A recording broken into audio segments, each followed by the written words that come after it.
Hello students of class 5। आज हम लोग कादम्बरी साहित्य में बुक में लेसन 3 तीन मित्रों की कहानी इसमें समझेंगे। इस कहानी के पीछे भाव है मित्रता का महत्व समझना, कि हम लोग मित्रता के भाव को किस तरह से बनाए रख सकते हैं और हमारे अंदर बना रहे। तो इसी से जुड़ी हुई ये कहानी है आपके बीच। कहानी इस प्रकार शुरू होती है। एक घने जंगल में, कैसा जंगल था? घना जंगल था। वहां एक कछुआ, हिरन और कठफोड़वा रहते थे। उन तीनों में गहरी मित्रता थी। वे तीनों प्रतिदिन नदी के किनारे मिलते और घंटों तक एक दूसरे से बातें करते हुए अपना समय व्यतीत करते थे। इसी तरह उनके दिन गुजरते जा रहे थे। अक्सर आप लोग भी मित्रता बनाने की कोशिश करते हैं। बगैर मित्र के तो कोई नहीं होता है भाई, सबका अपना प्रिय दोस्त होता है। तो इसी तरह से ये तीन तरह के पशु थे। एक कछुआ था जो जल में रहने वाला था, हिरन जंगल में रहने वाला और कठफोड़वा एक पक्षी है। ये तीनों तीन तरह के प्रजाति से थे, लेकिन बहुत आपस में गहरी दोस्ती थी। ये समझना इस बात को है। एक दिन क्या होता है कि जंगल में एक शिकारी आता है। नदी के किनारे घूमते घूमते उसे अचानक भूमि पर बने हिरन के पैरों के चिन्ह दिखाई देते हैं। वो सोचता है अवश्य कोई हिरन प्रतिदिन यहाँ पानी पीने आता है, इसलिए मैं अपना जाल यहीं बिछा देता हूँ। आप लोग कहानी को ध्यान पूर्वक सुनेंगे। मैं समझता हूँ कि कहानी सुन लेने के बाद जवाब देना आपके लिए बड़ा आसान हो जाएगा। तो क्या होता है, ऐसा वो समझ रहा था। उसने सोचा अवश्य कोई हिरन यहाँ प्रतिदिन पानी पीने आता है, इसलिए मैं अपना जाल यहीं बिछा देता हूँ। जैसे ही अगली बार हिरन नदी पर पानी पीने आएगा, वो मेरे जाल में फंस जाएगा। यह सोचकर शिकारी ने क्या किया, नदी के किनारे अपना जाल बिछा दिया और वहां से चला गया। अगले दिन हिरन अपने दोनों मित्रों से मिलने नदी किनारे पहुंचा, लेकिन वह शिकारी का बिछाया हुआ जाल न देख सका और उसमें फंस गया। जाल में फंसते ही हिरन व्याकुल होकर कछुए और कठफोड़वे को जोर जोर से पुकारने लगा, अपने मित्र से बचाने की गुहार करने लगा। उसकी पुकार सुनकर शीघ्र ही उसके दोनों मित्र वहां क्या हुआ, पहुंच गए। अपने मित्र को जाल में फंसा देखकर वे दोनों भौचक्के रह गए। कठफोड़वा हिरन को घबराया हुआ देखकर बोला, मित्र तुम मत घबराओ, हम दोनों किसी भी तरह तुम्हें इस जाल से मुक्त करवा लेंगे। ऐसा वो आश्वासन देता है, उसे विश्वास दिलाता है कि तुम डरो नहीं, हम लोग तुम्हें बचाने का उपाय कर रहे हैं। अब देखिए आगे क्या होता है। कठफोड़वे ने कछुए की तरफ देखा और बोला, मित्र शिकारी इधर ही आता होगा, मैं जाकर उसे यहाँ आने से रोकता हूँ, तब तक तुम अपने दांतों से इस जाल को काटना आरंभ कर। इतना कहकर कठफोड़वा वहां से उड़ गया। उड़ते उड़ते अचानक उसने देखा कि शिकारी नदी की ओर ही चला आ रहा था।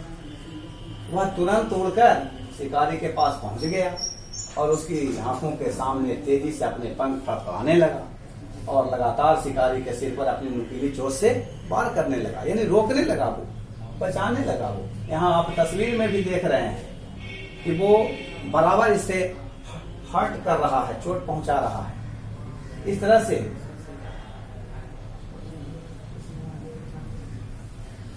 और लगातार वार कर अचानक इस हमला से, आक्रमण से शिकारी हक्का बक्का रह गया। उसका संतुलन बिगड़ गया, जिसके कारण वह एक बड़े से पत्थर से टकराकर घायल हो गया और भूमि पर गिर पड़ा। इधर कठफोड़वे ने शिकारी को मार मार कर उसकी दुर्दशा कर दी थी, तो उधर कछुआ निरंतर शिकारी के जाल को काटने का प्रयत्न कर रहा था अपने मित्र को बचाने के लिए।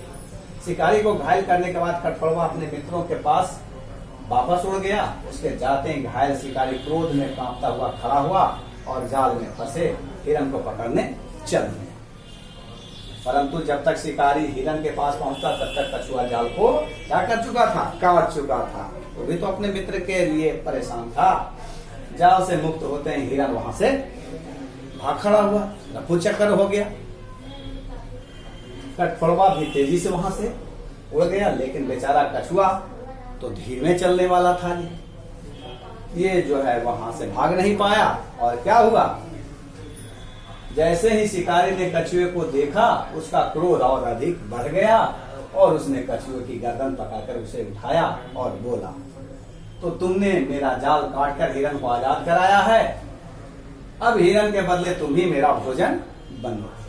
सारा शिकारी जो है अपना गुस्सा कछुए पर उतारने की बात सोचने लगा। शिकारी की बात सुनते ही कछुआ जोर जोर से मदद के लिए अपने मित्रों को पुकारने लगा। अब ये बेचारा पुकारने लगा, मुसीबत में फंस गया। चूंकि कछुए की पुकार सुनते ही हिरन को एक उपाय सूझा, वह शिकारी के सामने आ गया। हिरन को देखते ही शिकारी ने कछुए को क्या किया, भाई क्या ये तो नजदीक आ गया, तब इसको छोड़ देते, इसी को पकड़ेंगे। ऐसा मन में विचार करते हुए उसने कछुए को क्या किया, छोड़ दिया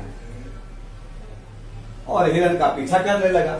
शिकारी को अपना पीछा करते देखकर हिरन जानबूझकर दलदल की ओर दौड़ने लगा। किधर दौड़ा भाई, दलदल समझते हैं आप लोग, ऐसा स्थान होता है जहां कोई फंस जाए तो वो निकल नहीं सकता, तो वो दलदल कहलाता है। तो वो हिरन क्या करता है, वह उस ओर दौड़ता है जिधर दलदल था, और शिकारी तो उसे पकड़ने की फिराक में था, उसे कुछ सूझ नहीं रहा था केवल अपने शिकार के अलावे। तो आगे देखिए क्या होता है, शिकारी को अपना पीछा करते देखकर हिरन जानबूझकर दलदल की ओर दौड़ने लगा और शिकारी भी उसके पीछे भागने लगा। दलदल के पास पहुंचकर हिरन ने एक लंबी छलांग लगाकर दलदल को क्या किया, पार कर गया। हिरन तो पार कर गया, जंप कर गया, लेकिन शिकारी क्या हुआ, वो दलदल में फंस गया। परंतु शिकारी नहीं जानता था कि आगे क्या है भाई। हिरन को तो पता था, तो वो तो जंप करके उस पार चला गया, लेकिन वो अनजाने में ही दलदल में गिर गया और दलदल में गिरते ही उसमें वो धंसने लगा और जल्दी ही डूबकर वो मर गया। इस प्रकार उसकी मौत हो गई। इस प्रकार तीनों मित्रों ने अपनी बुद्धिमानी से एक दूसरे के प्राण क्या किए, बचा लिए। शिकारी को दलदल में डूबते हुए देखकर तीनों मित्रों ने चैन की सांस ली और इस प्रकार इस कहानी का समापन हो जाता है। तो इस प्रकार आप लोगों ने देखा कहानी समाप्त हो जाती है। तो इससे जुड़ा हुआ जो वर्ड पावर है ये सब भी आप लोगों को अब फेयर कॉपी में डालनी है, और इसके पूर्व में जो क्लास था उसका भी आप लोगों को भेजा गया होगा आंसर शीट, और उसमें मान लिया कोई प्रॉब्लम आपके पास आ रही होगी तो उसको भी फिर आप संपर्क करके समझ सकते हैं। तो इसको फिर आगे आप लोग इसको अपने फेयर में डालेंगे और कहानी को जो अभी आप लोगों ने इस माध्यम से सुना समझा, तो कहानी को फिर से आप पुनरावृत्ति करेंगे, फिर से समझेंगे, एक बार नहीं 2 बार। इस तरह से आप जब कहानी को देखेंगे समझेंगे मार्मिक ढंग से तो जरूर समझ में आएगी। और आपको जो है बुक्स जिनके पास है बुक्स से अपनी पढ़ाई करेंगे। बस आज इतना ही, धन्यवाद।